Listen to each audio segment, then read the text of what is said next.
Тема этого видео – движение через железнодорожные пути. Транспортные средства могут пересекать железнодорожные пути только по железнодорожным переездам, уступая дорогу поезду, локомотиву, дрезине. Пересечение железнодорожных путей вне переезда грозит серьезными ДТП.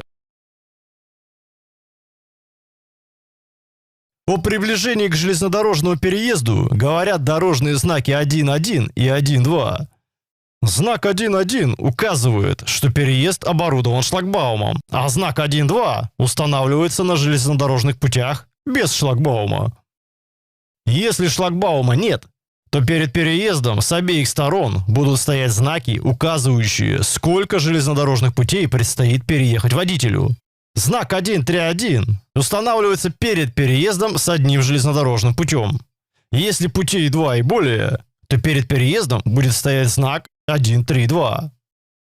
В случае отсутствия шлагбаума, зона железнодорожного переезда ограничена знаками, указывающими на количество путей. Если шлагбаумы есть, то зона железнодорожного переезда располагается между ними.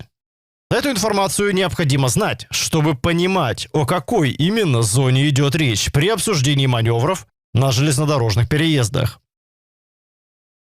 Если обзорность переезда недостаточная, то на дороге вне населенного пункта водители предупредят о приближении к железнодорожному переезду трижды.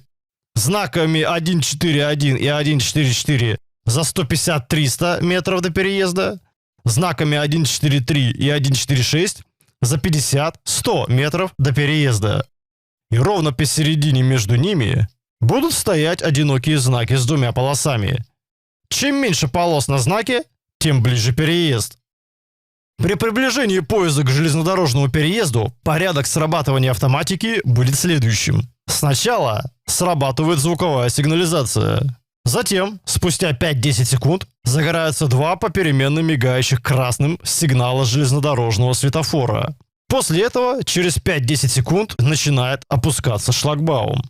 Спустя еще 5-10 секунд поднимаются барьеры-автоматы. Движение через переезд запрещено. Открытие железнодорожного переезда происходит в обратном порядке. Но даже если все средства регулирования разрешают движение через переезд, водитель обязан убедиться в отсутствии приближающегося поезда и только после этого продолжить движение. На железнодорожных переездах категорически запрещены различные маневры и действия, а именно остановка, разворот, движение задним ходом и обгон. Есть несколько ограничений, которые вообще запрещают движение через железнодорожный переезд. ПДД запрещают выезжать на переезд при запрещающем сигнале светофора, даже если шлагбаум поднят или вовсе отсутствует. ПДД запрещают выезжать на переезд при закрытом или начинающем закрываться шлагбауме. Запрет действует даже если на железнодорожном светофоре отсутствует запрещающий сигнал. При подъезде к переезду водитель обязан руководствоваться указаниями и сигналами дежурного по переезду. Если дежурный стоит к водителю грудью или спиной с поднятым над головой жезлом, красным фонарем или флажком, либо с вытянутыми в стороны руками, движение через переезд запрещено, независимо от положения других средств регулирования. ПДД запрещают выезжать на переезд, если за ним образовался затор, который вынудит водителя остановиться на переезде. Нельзя выезжать на переезд, если в пределах видимости находится приближающийся поезд. Если в этом случае водитель выйдет на переезд, то он с большей долей вероятности попадет под поезд. Не допускается объезжать по встречной полосе стоящие перед переездом транспортные средства. Как правило, уже за 100 метров до переезда разметка, разделяющая встречные потоки транспорта, становится сплошной, и пересекать ее будет нарушением. Однако разметки может и не быть. И на любом другом участке двухполосной дороги выезд на встречку с целью обгона или объезда не запрещен, но не перед переездом. Объезжать очередь у переезда с выездом на полосу встречного движения правилами запрещено. За такое нарушение можно на полгода лишиться водительского удостоверения. Нельзя самовольно открывать шлагбаум. Когда движение через переезд запрещено, водитель должен остановиться у стоп-линии. Если она отсутствует, то останавливаемся у знака 2.5. Если и его нет, то остановку нужно совершить перед железнодорожным светофором. Отсутствует светофор? Тогда остановитесь на расстоянии минимум в 5 метров от шлагбаума. А если его нет, то не ближе 10 метров от ближайшего рельса. В случае вынужденной остановки на переезде водитель должен первым делом высадить пассажиров. И при возможности послать 2 человек вдоль путей в обе стороны от переезда на 1000 метров. Если одного, то в сторону худшей видимости пути.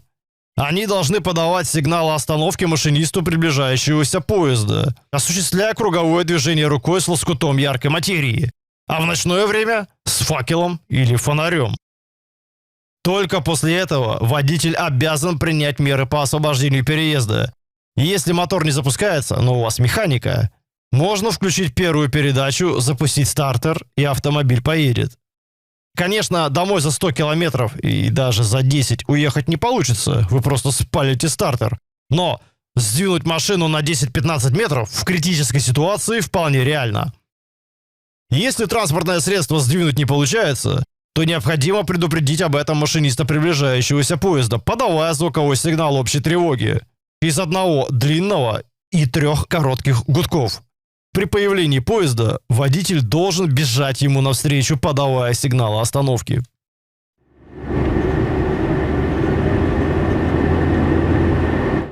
Черно-белое, ночи день.